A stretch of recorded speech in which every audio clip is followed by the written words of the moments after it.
Fair লাইনে বলেছি কি বলেছি যে সংসার করতে গেলে আমার যদি থ্যালাসেমিয়া জিন থাকে তাহলে আমি যাকে বিয়ে করব তার থ্যালাসেমিয়া জিন থাকলে হবে? হ্যাঁ না, ঠিক। তো এটা তোমরা ম্যাডামের কাছে শুনবে। আদিত্যবাবু বললেন অনলাইন বা বিভিন্ন কেনাকাটার ব্যাপারে আমরা যেগুলো বিপদে পড়ছি, এই যেমন ট্যাবের ক্ষেত্রে একটা ট্যাবের মেগা টিকাদারের পাওয়ার কথা চলে গেছে আমার স্কুল থেকে টিসি নিয়ে দীপ্ত মজুমদার। তার মা আর একটা বিয়ে করেছে, এখন হয়ে গেছে মন্ডল।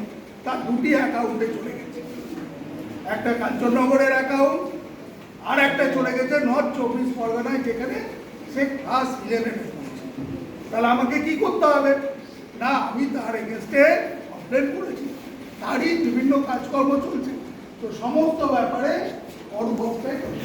অরূপবাবু এটা বুঝিয়ে নেবে। ছোটরা বুঝে তোমরা মিড ডে মিল